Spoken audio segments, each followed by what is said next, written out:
Hello everyone, welcome to Ruang Tuli Podcast. On this episode, we will be talking about Penyalin Cahaya. So, for those of you who don't know, Penyalin Cahaya is 2021 movie that is filled with message about trauma, bravery, and the pursuit of justice. Okay, but on this episode, we won't be talking about the storyline or the plotline of the movie, but we will be talking about the character from the perspective of psychological and civism. And we will analyze it as a psychotherapy civism student. Okay, we have here with us today one of our friends joining in psychotherapy civism. There, Sauli, Kai, Naswa, and Rido. Welcome, guys.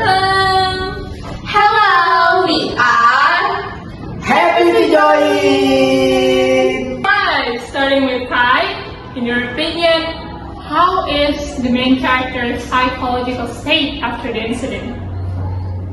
Okay, so if I'm looking at the perspective of the psychology of trauma, we can see that Sur obviously suffered from severe trauma. She's confused, scared, and she felt as if she was losing her path. What makes it way worse is that she didn't receive support from her campus. Okay, Sauli, how do you see main character coping mechanism?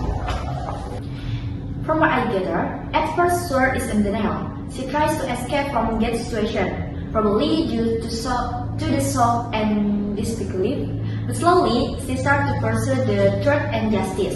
Even when she's alone, showing active coping mechanism, although I'm aware it's extremely difficult to do without support system. Next one, as someone who is studying psychology, civism, what do you think become main character biggest inner conflict? I believe what becomes the greatest obstacle or inner conflict is self-doubt. It's like she holding on the thin rope and she losing grip of it, especially when so many people belittle and even blame her for it. It's when her feels powerless and worthless.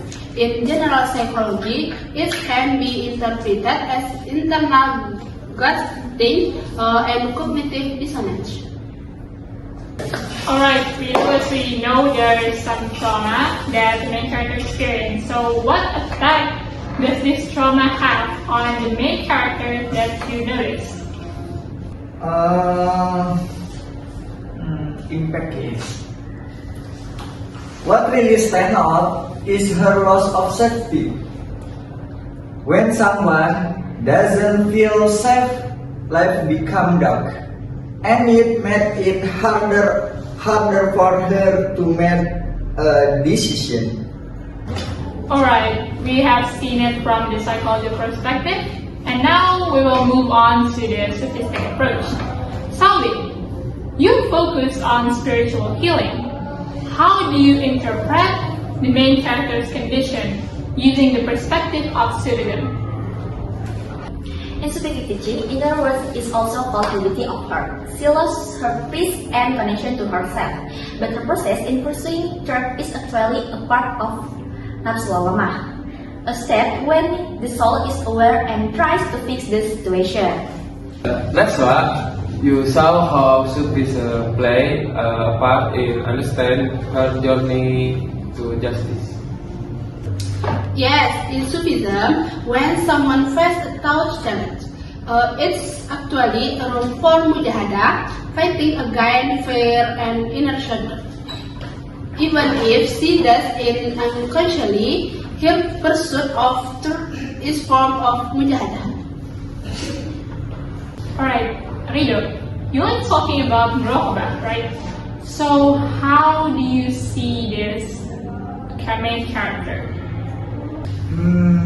Yes, well, I think a major part of her life after that incident felt lonely. In Sufism, this condition can be treated with muraqabah if she has spiritual support then maybe her heart and soul can be more at peace, and she won't feel alone when the pursue justice. Okay, now we will be talking about the method to heal. Okay, if suggestive method will be used to help victim like main character, what do you think is the first step? Well, if we're talking about a case like this in general, the first step will be to cleanse yourself of false guilt. A lot of victims are conditioned to think that this is my fault, even though that's not true. Sufism teaches us that our heart must be cleansed of burden that we shouldn't have to bear. Alright, and then Nashwa, what is the next step? This is thing called emotional mujahadah, which is accompanying victim to be brave enough to accept reality slowly. For example, through journaling, sharing the trauma or counseling, and combined with breathing extend the remain push of the. Okay, sorry. What about in perspective of spiritual healing? We can use simple practice like breathing in or guided silence that help calm the nervous system. The goal is so that the victim have a safe space inside of themselves. Okay. Alright, now from Rido, what is the last step? Last step, yes. Well, another important step is mahabbah, which is learning to accept and love yourself again. Because trauma victims often feel worthless, even though Sufism emphasizes that every human being are loved by Allah very gently. Alright, we have heard about the talk from our friends. So now, before we end this segment, each of you please give us your one final message. Starting with Kai. Okay, the final message from me. If there is a victim that came to us, listen to them first, because that support can help save someone. Never underestimate trauma of the time. Invisible one hurt more than the visible one. Sufism teaches us that in every point there is light. We just have to find the way together. And remember that healing and recovering is process. It doesn't have to be quick. What's important is for us to keep moving. Thank you to all of our wonderful friends that have shared insight using the perspective of psychotherapy Sufism student. We hope this discussion help open our eyes about this importance of understanding trauma.